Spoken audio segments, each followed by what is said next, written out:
Слободата на медиумите и слободата на изразување се едни од главните забелешки во извештаите на Европската комисија.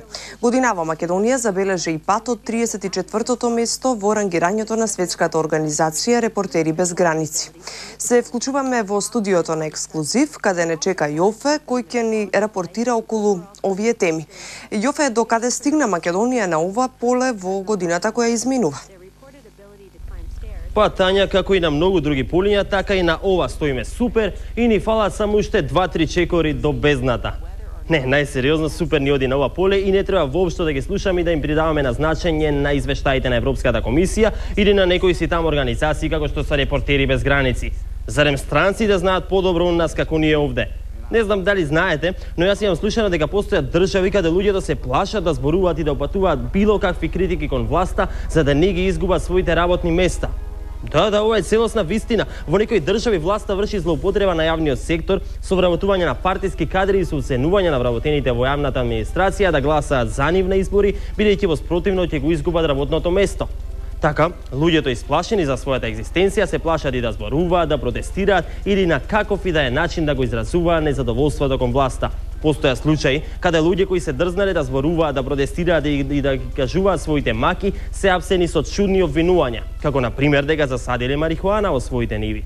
Се разбира, ова не е случај само со обичните граѓани. Во таквите земји, дури интелектуалците се плашат да зборуваат, а оние кои најчесто зборуваат се привезоси на власта или на опозицијата и строго ги одбираат медиумите за кои даваат изјави или во кои гостуваат.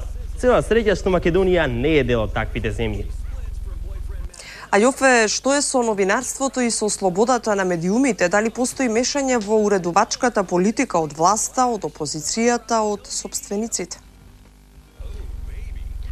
Па сега, да бидеме искрени, состојбата и не е баш најсјајна, но не може да биде совршена, нели? Секогаш има понекој притисок, понекоја цензуричка, понекоја нарачка, но сепак тоа и не е толку страшно. Еве, да си замислиме ситуација каде секоја власт си го зема јавниот сервис и си го става под својата капа, па тој секогаш известува во нејзина полза и го следи секој фрлање лопата на премиерот и министрите, ја поздравува секоја нивна одлука и плјука по опозицијата.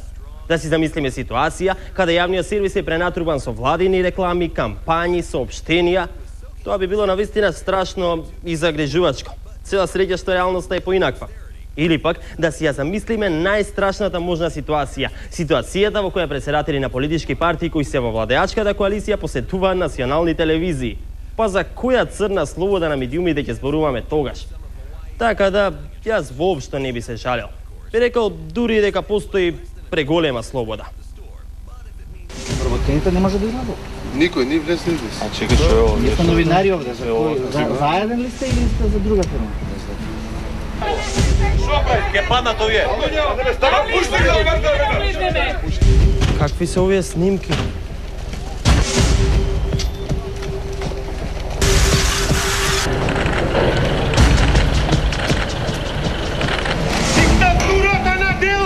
Малце назад.